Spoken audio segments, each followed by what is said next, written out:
on my YouTube channel, Rashad Mitchell. Tonight's the night. Every time 10 o'clock comes around, it's Football Friday with Rashad Mitchell. Let's get into it, man. Back at what took place in college football and NFL. And look ahead into what's going to be taking place this weekend. We're going to start with college football. Obviously, start that first. Think about last week, man. Was that many upsets? There was no upsets that stood out last week. Only kind of close upset could have had was Ohio State losing to Nebraska. Ohio State barely beat Nebraska 21-17.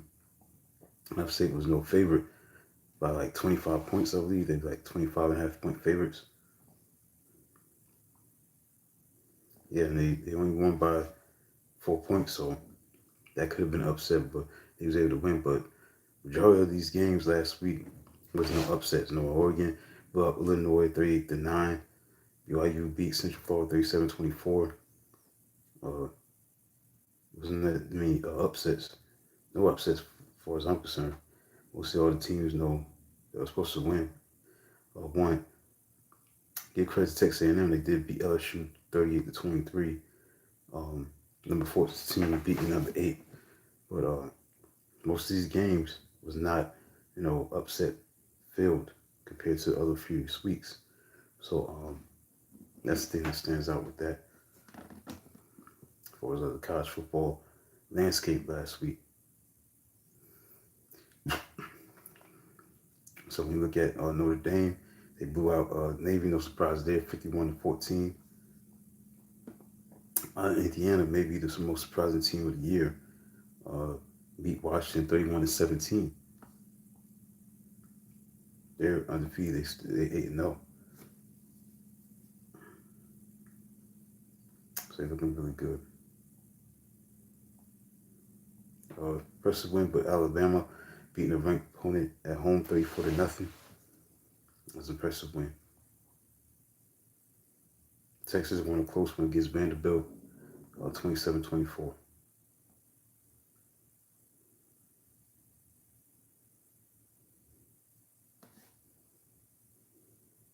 Miami beat Florida State.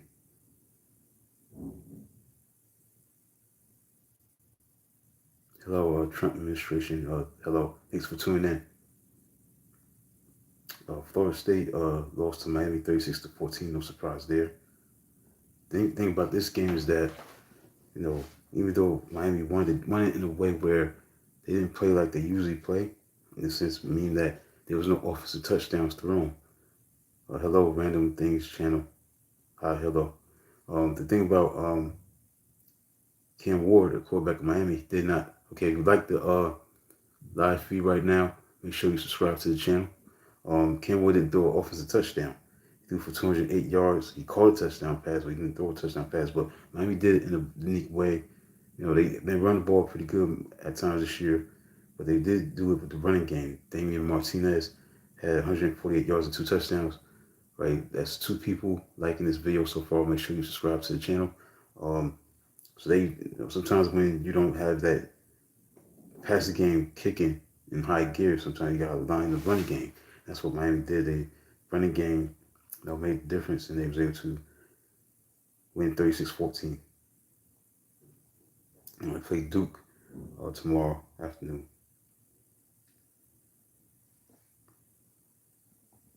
And Miami has beaten now a lot of teams from the state of Florida this year. They beat Florida A&M. They beat South Florida, and now it's Florida State. So they beat Florida A&M, South Florida, and Florida State. So Miami won the state games in the state of Florida. So that's a strong message, because when you do those kind of things, that means that things are definitely changing in Coral Gables, as far as recruits possibly come to Miami. That definitely makes a difference. A quote by Mary Crispo, he said that it's critically important to go out there and beat this program, be undefeated in the state of Florida. Hello, Denzel. Go back. Thanks for tuning in. Mario Crispo said, it's critically important to go out there and beat this program and be undefeated in the state of Florida. He said, I think it sends a strong message. All recruits in-state, out-of-state can now clearly see the trajectory of this program versus the trajectory of the other programs. So he's absolutely right. far as what Miami has done that can definitely turn everything in their favor where they get a lot of recruits go to Miami because they so dominant this year. Also, Damian Martinez is 148 yards, the second most by any Miami rusher in this rivalry between Miami and Florida State. So Stephen McGuire did it back in 1990 with 176 yards. Like I said, it was a very uneventful uh, college football Saturday last week in week 9 because there was no major upsets, as far as that's concerned. Had some interesting games, Texas beating Vanderbilt 27-24.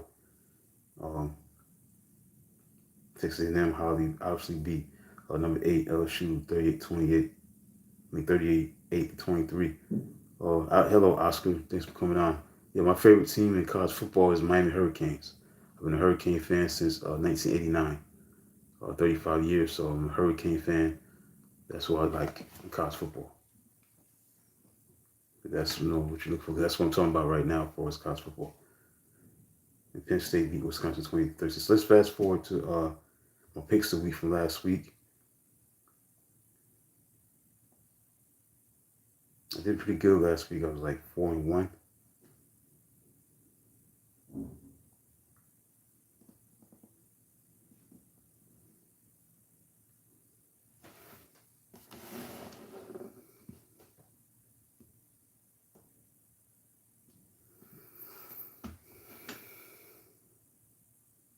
See, last week I was 4-1 with the picks of the week. I was right with Miami over Florida State, Alabama over Missouri, Ohio State over Nebraska, Notre Dame over Navy. So I was 4-1.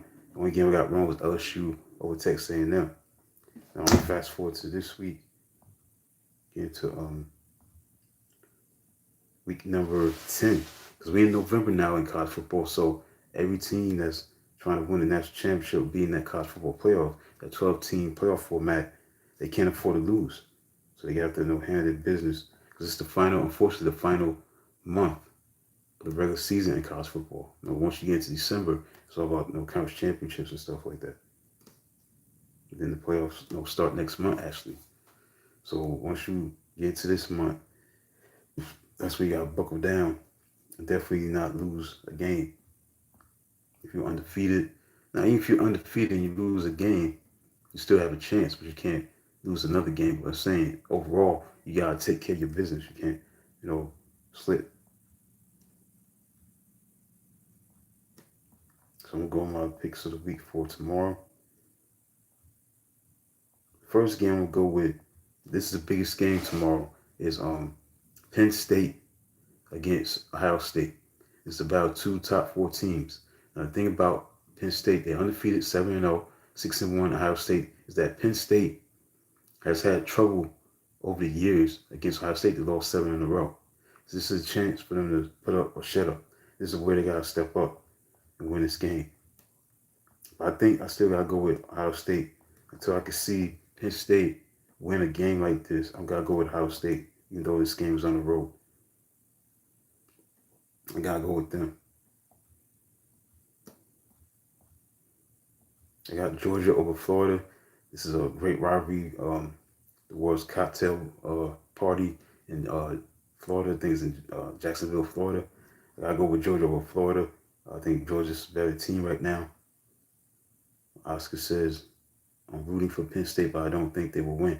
Yeah, I mean Penn State, again, they had no troubles against certain teams.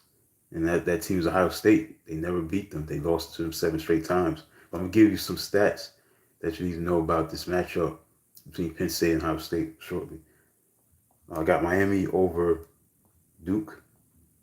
And this is Manny Diaz's chance to get some payback for getting fired from Miami, because he got fired from Miami. Now he's doing well with Duke. Duke lost last week to SMU in overtime 20-27, so they're 6-2. But I think Miami will handle their business and beat Duke.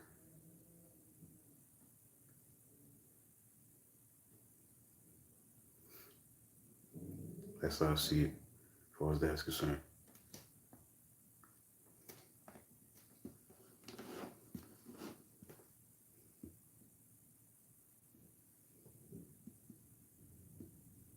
So those are the first 3 games I got from Pixel. They got Ohio State with Penn State, Georgia over Florida, and Miami over Duke.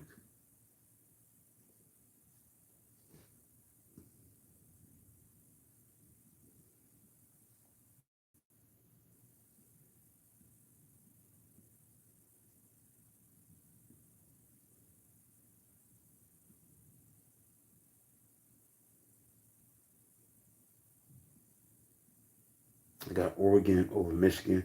This could be an upset alert kind of game, but Michigan is not the same team as it was last year. Obviously, they're not going to be in the playoff race. They got 3 losses. They're not ranked. Now, this win definitely could have springboard Michigan getting back into the top 25, but I just think Oregon, they're going to handle their business as the number one team in the country and win against Michigan. The last game I got,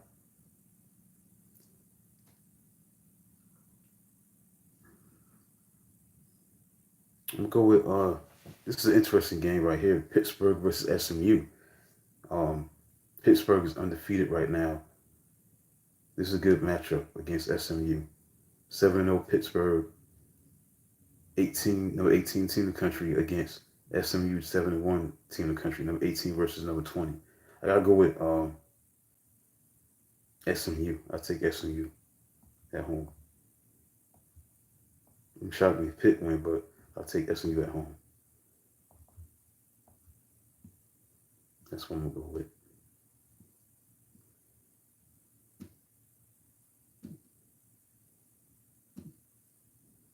So those are my picks of the week. Ohio State over Penn State, Georgia over Florida, Miami over Duke. I got Oregon over Michigan, and I got SMU over Pittsburgh. Those are my picks of the week for college football. Now this Ohio State Penn State game is interesting. When you look at the news and notes, it's very interesting. Obviously, Penn State, have lost 7 straight against Ohio State, so you're trying to break that snide. Ohio State is favored by 3.5 points. Now, what's at stake is with Ohio State, a second conference loss, while the Buckeyes will likely knock them out of the Big Ten championship game and dent their possible hopes of a playoff spot.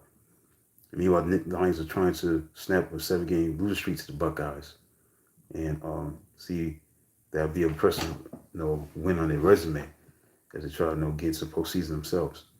Now, the key matchup in this game is look at Ohio State's offensive line. Keep your eyes on that against Penn State's defensive front because the Buckeyes were slowed down last week against the Nebraska defense that had given up 56 points in the previous week to Indiana. Ohio State now faces the Big Ten's second-ranked defense. Ohio State is number one in defense in the Big Ten. On the road in front of 100,000 plus at Beaver Stadium. So see what happens with that. Players to watch is Ohio State. Keep your eyes on linebacker Cody Slyman.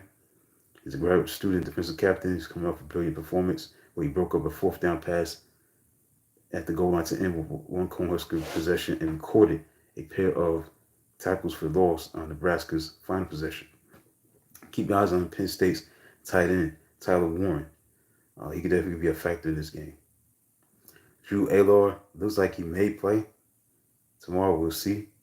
The junior, 6'5", 238-pound quarterback out of Medina, Ohio. See if he plays. He should play. We'll see his status.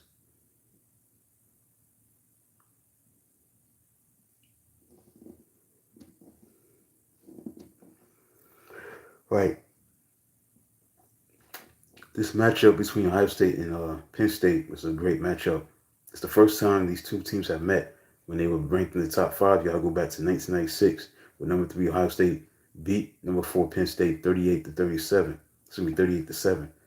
They won 38-7 in 1996 as number 3 Ohio State beat number 4 Penn State 38-7 in 1996. Now, if Penn State can get a lead, kind of look out because the Nittany Lions have allowed just 30 points in the second half this season, including just 6 in the fourth quarter. Will Howard, the quarterback of Ohio State, is second in the nation in quarterback efficiency, 183.90, third in completion percentage, 74.0, and tied for 14th in touchdown passes, 17. Penn State hasn't lost a game on November 2nd since 1935, 10 straight victories.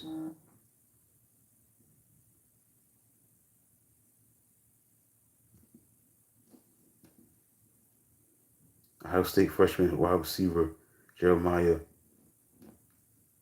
Clark Jeremiah Smith is 6 receptions shy of tying Hall of Famer Chris Carter's school record for a freshman record, which will be 6 more catches of tying Chris Carter. He had 41 his freshman year in 1984. So far, Smith has 35 through 7 games.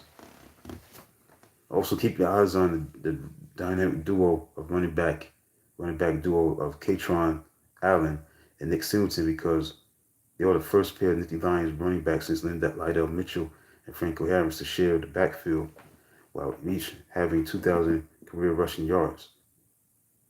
Now, so far, Katron Allen has 509 yards, and Nick Singleton has run for 493 yards. So those are notes and some information stats you need to know about that matchup. Definitely the best matchup of all the matchups on Saturday.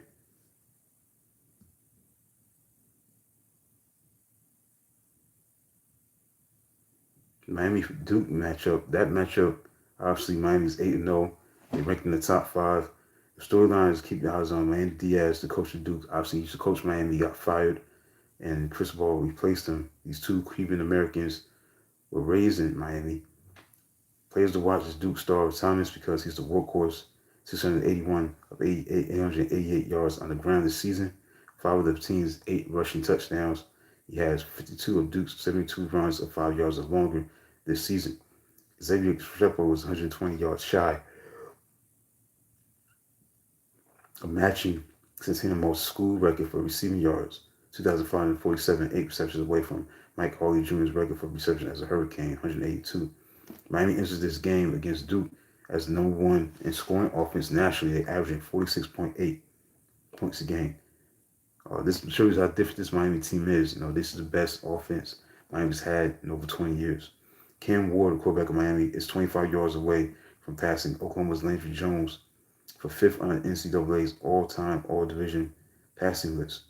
Now, and look at the series, passing Oklahoma's Landry Jones, 16,646.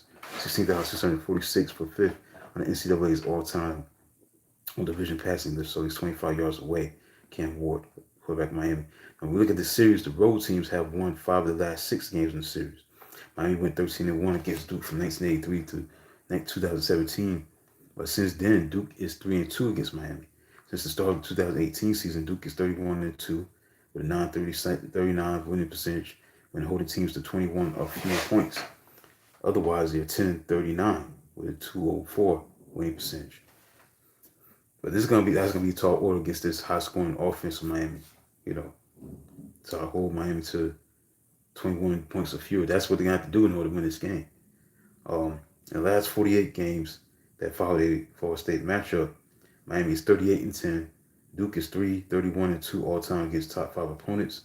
0-21 since 1960. Miami is 3-3 in its last 6 games as the top 5 teams over the last 20 years. So they're gonna try to go over 500. Now, it went 45-3 from 2000 through October 30th, 2004 as a top 5 team, and is a 132-18 overall when ranked that high. Also, Duke is great at forcing fumbles this season. They're 3rd most nationally entering this week, and it's tied for 3rd nationally with a plus 12 turnover differential. So, Miami running backs, wide receivers, whoever has the ball, gotta keep that ball tight, have a tight grip on the ball, because they like forcing fumbles. This Duke defense.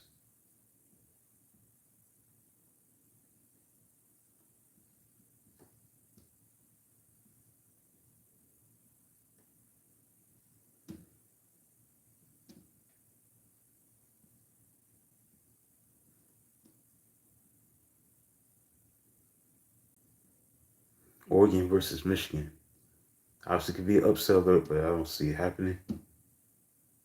With interesting stats about this game.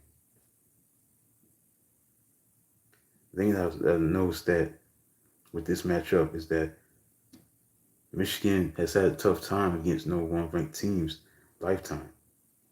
They like 316 and 1 or something like that against number 1 ranked teams. The last time Michigan beat the number 1 team in the country, gotta go back 40 years ago against Miami at home. Now, Michigan leads the series 3-2. Oregon is favored by 2 touchdowns, 14.5 points favorites. They're trying to go 9-0 for the first time since 2012. That was last season. It was number one in the AP Top 25. It stayed in position for earning the top seed in the college football playoff. So we'll see if the Wolverines, defending champs, can pull off upset. Keep your eyes on Davis Warren, the quarterback of Michigan, against this Oregon defense. Oregon ranks among the nation's leaders in passes broken up, opponents, passing rating, and passing yards per game and sacks.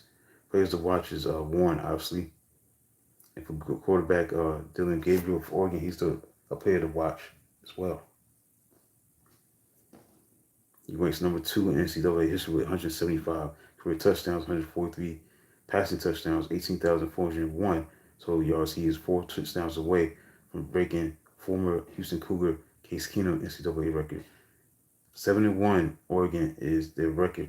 7-1 as a top ranked team.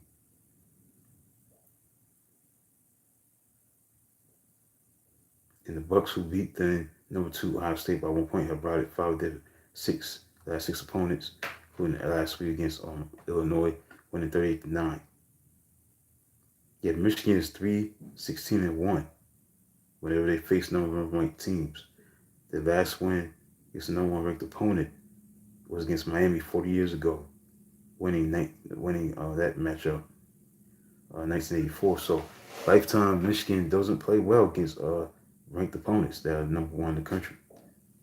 See if they can make it their 4th win, only go 4-16-1.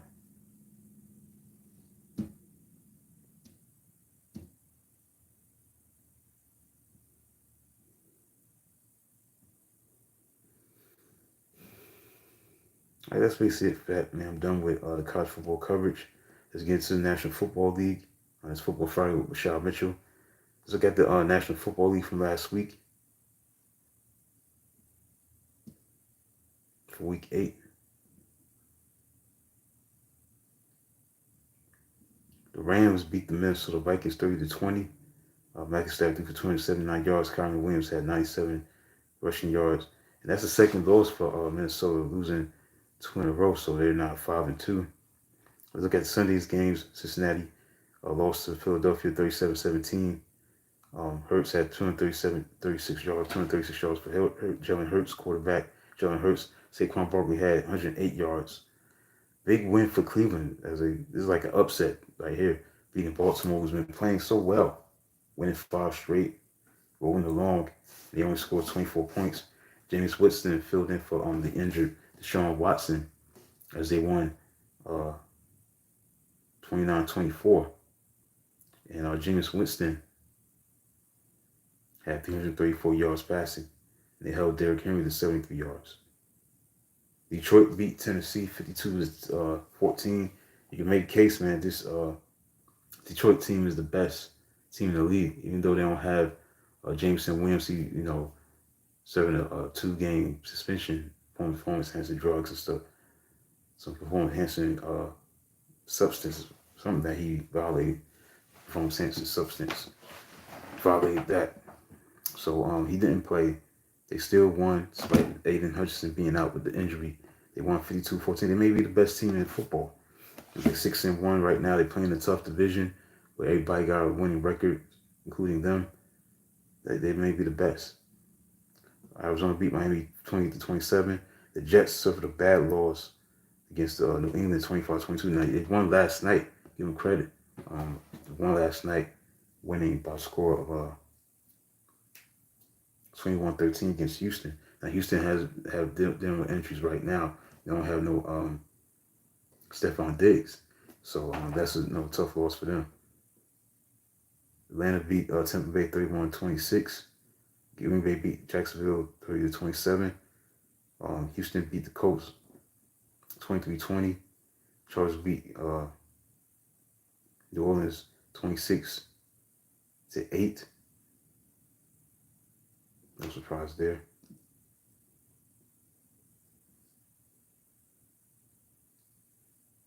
Buffalo beat Seattle 31-10. Carolina lost to Denver 28-14. And Denver is right now 5-3. So a good matchup against Baltimore. We get into that, break down those matchups real shortly. That's one of the best games right there. The best game is definitely Detroit Green Bay. Kansas City beat Las Vegas 27-20. I think that's like 13 straight wins for Kansas City. 7-0. They haven't lost in a long time. They won, 13 straight games, including the playoffs. So they're on a long winning streak. Patrick Mahomes threw for 262 yards and 2 touchdowns, becoming the fastest quarterback in NFL history to reach 30,000. He accomplished that in his 103rd game. Matthew Stafford had hit that mark at 109. And this was a big game for Travis Kelce. He finally had his best game of the season, 10 catch for 90 yards and a touchdown. So he had that touchdown catch. And that was the 75th to pass Jason Witten for 5th on the NFL tight end list. So Kelce moved within 2 of breaking Tony Gonzalez's record.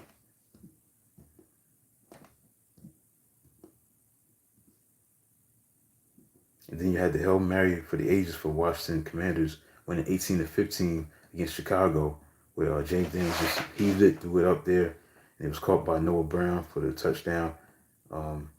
Obviously, you got to knock it down for the Chicago Bears. You had the lead, and you lose the game 18-15, and you win the game as time expires, and that was all she wrote. So now Commanders are 6-2, still in the top of that division, ahead of Philadelphia. Dallas lost to San Francisco. San Francisco beat Dallas 30-24, and the Giants lost 26-18 to the Pittsburgh Steelers. Right, my picks of the week. Let's go with the picks of the week.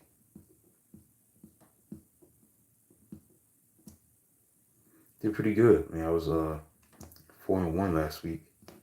Let's look at it. Got 4-1 on 27-13. Also with the picks of the week with the college football on 34-15. But with the picks of the week record, I was 4-1 overall on 27-13. Bills over the Seahawks, I was right about that game. Eagles over the Bengals, I was right. Commanders over the Bears, I was right. Texas over Colts, I was right. The only game I was wrong was Jets over the Patriots. So I could have went 5-0, but I'm doing pretty good with the picks of the week. So let's turn the page and look into week 9 of the NFL season, because now we're in November in the NFL season. So let's get into that situation. Week 9. Picks of the week. I'm gonna go with the Lions. I think the Lions are gonna go into Lambeau Field and beat the Packers. I like this team. This team could definitely get to the Super Bowl and win it all. I think they definitely, despite the injuries to Hutchinson, I think they're gonna win the whole thing. I think they can win the whole thing. So I'm going with the Lions over the Packers. I got the Ravens bouncing back. About 2-5-3 teams. Got the Ravens over the Broncos. I think they're gonna bounce back. The Ravens after losing last week. Got that matchup.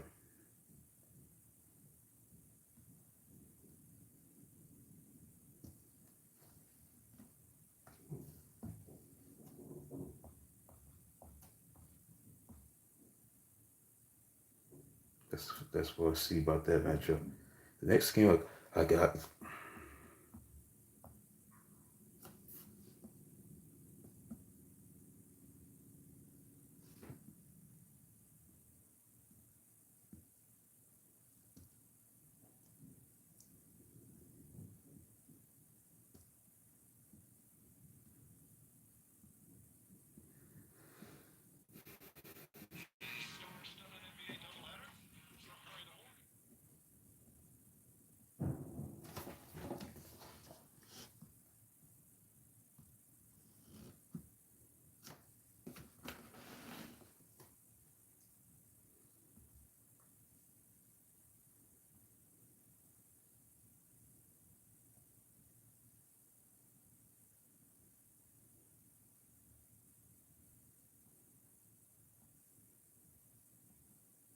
I got Buffalo definitely over Miami.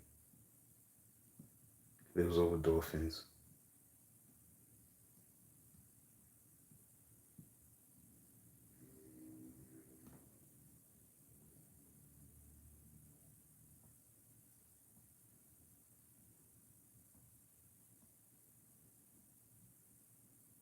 Eagles over the Jacksonville Jaguars.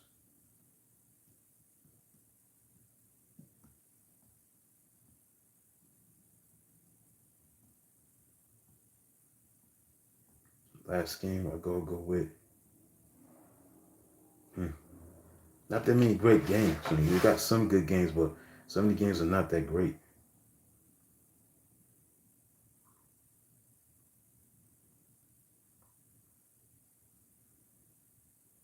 I go with the Bengals over the Raiders.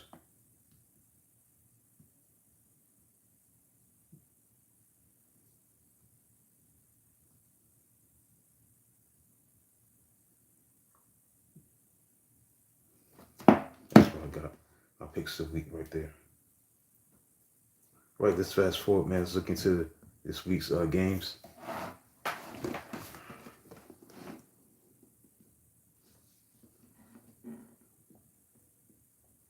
I'll start with the Cowboys and the Falcons.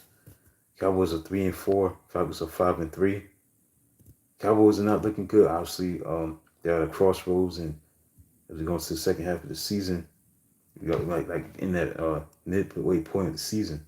So only since 1989 have the Cowboys made the playoffs after starting 3-5 in 2018 when they made the trade for Mary Cooper that led to a 10-6 finish. But a 4-4 record after 8 games is no guarantee either. They made the playoffs in the same time span twice out of the 5 times they were 500 after 8 games. Storyline for the Falcons is the offense of the Falcons was very versatile. They might become a run first team again this weekend. The Cowboys have allowed the second most touchdowns on the ground, 12, and the fourth highest yards per carry, 4.8. That's a tie in the league. Uh, Rajon Robertson has the league best 57.6% success rate on under center runs among running backs with at least 30 carries. The Cowboys have given up the second highest success rate, 49.3% on such runs. Stat knows that defeat for the Cowboys was match their loss total from each of the previous 3 seasons. They were 12-5 from 2021 to 2023. The Dolphins and the Bills, the lost season for the Dolphins, even though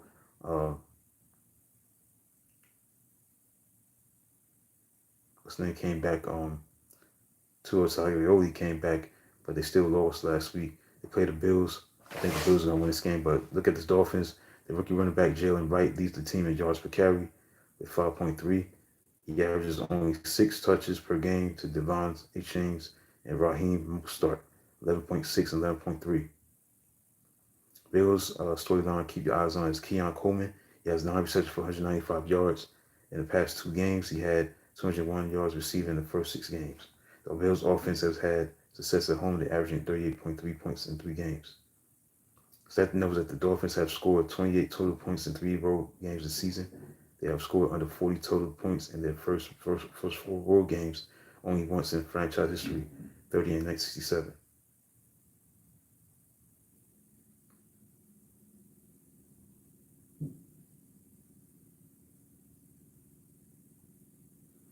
This is a bad game. Braves versus the Bengals.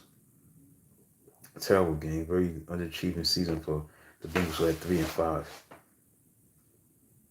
What's that to know about this matchup is that Joe Burrow has passed for fewer than 250 yards in 3 consecutive games. That ties for the longest streak of his career. He has a total of 347 passing yards in 2 contests against the Braves, including the playoffs. Chargers and the Browns, not a great game.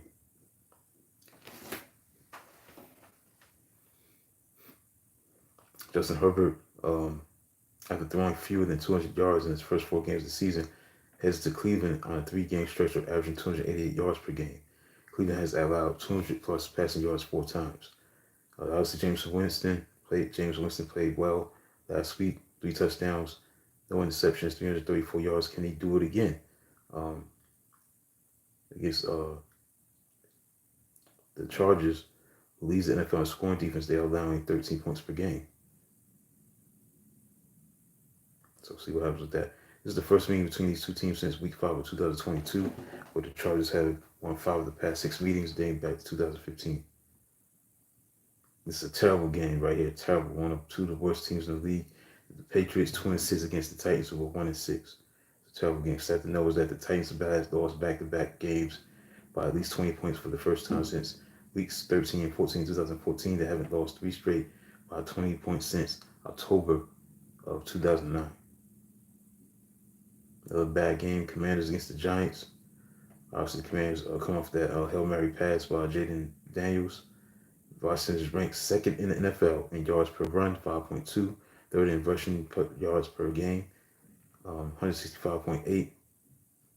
Daniels, the quarterback of Commanders, averages 43 yards per game rushing, was rushing yards. And the running backs of the Commanders still average a combined 5.2 per game. The run defense of the Giants ranks last in yards allowed per game, per carry, 5.4, 27, and rush yards per game, 141.8. The Giants of Malik Neighbors is looking to bounce back from a game in which he had two key drops. He had 10 catches for 127 yards against Washington last meeting. The stat knows that the Giants are 0-4 at home this season, averaging 7.8 points per game. That's the fewest in the NFL. And they haven't started 0-5 at home since 1974, so you gotta go 50 years back. Last time the Giants started started 0-5 at home. Gotta go back 1974, 50 years ago. This is a bad game right here. Saints versus the Panthers. Terrible game.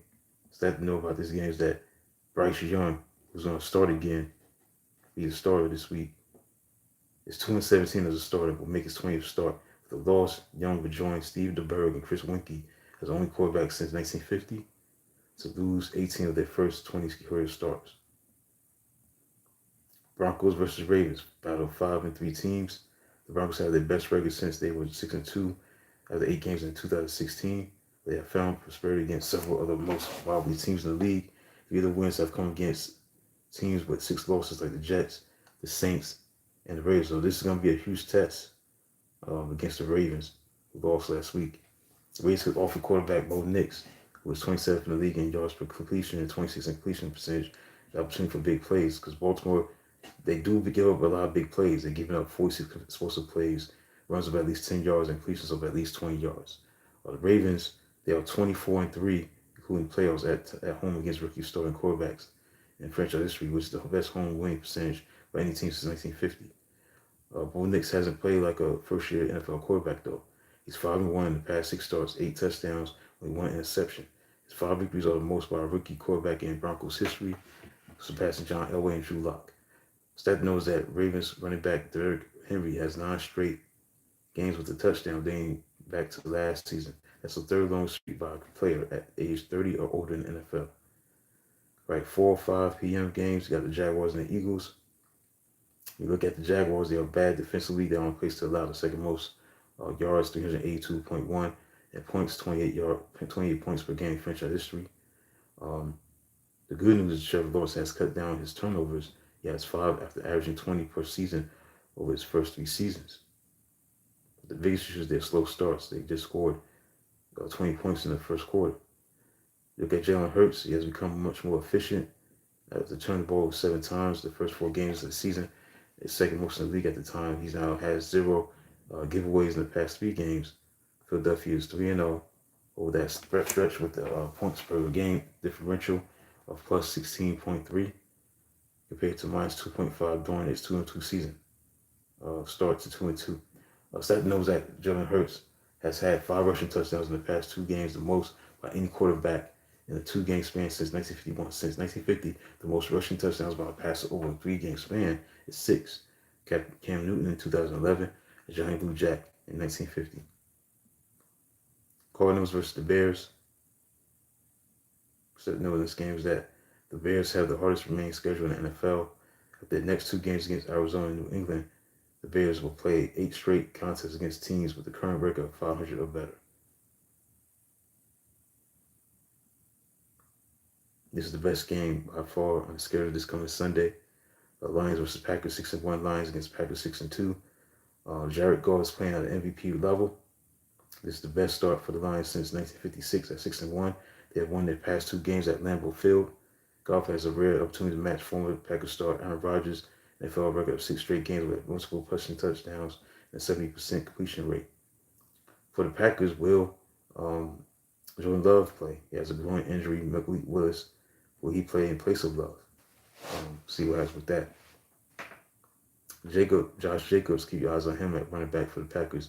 He has the second most rushing yards after contact in the NFL. Goff has completed 83% of his passes over the past 5 games, which is the highest percentage during a 5-game span in NFL history. Rams and the Seahawks.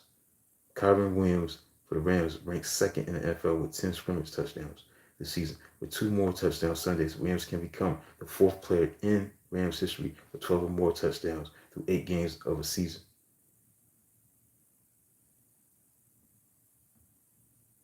Stat knows that the Seahawks quarterback Geno Smith had 0 passing touchdowns in Week 8. He has not had a back-to-back starts without passing touchdowns since 2014 when he was with the Jets. Then we get to the nightcapper, the Colts versus the Vikings. Vikings are 5-2. They lost 2 in a row, facing the Colts team that will deal with Joe Flacco as the center. No Anthony Richardson. So he will take over. So he's looking to focus on what he's going to be doing with this Vikings defense that's heavy, blitz heavy, heavy blitz packages. Because Minnesota's defense blitzes at the highest rate in the NFL, 42%. So but Flacco leads all quarterbacks since 2023 in touchdown per pass attempt, 13.3%. Yards per completion, 14.8 when blitzed. Flacco has the 4th lowest sack rate, 5.1 against the blitz. For the Vikings, they expect to get tight end T.J. Hockenson back onto the field. Now he's recovered from a torn ACL, MCL in the right knee. So see what happens with him in his performance. Stat to know is that Indianapolis has a 64% chance to make the playoffs with Flacco compared to 46% chance with Richardson. Then you got the Monday night matchup between the Buccaneers, who 4-4 against the Chiefs, who 7-0. Look at the Buccaneers without Mike Evans and without Chris Godwin. Baker Mayfield had leaned heavily on Cade Otton. They will have to probably do it again, obviously. For the Chiefs, the defense is doing it. The Chiefs have held 5 of their 7 points under their season average in scoring, including 2 in the NFL's top 10 in points. So Mayfield and the Bucs also are great on offense. They're 4th in scoring more than 29 points per game. So that's going to be a big challenge for the defense of Kansas City. Chiefs had their most productive pass rushing game of the season.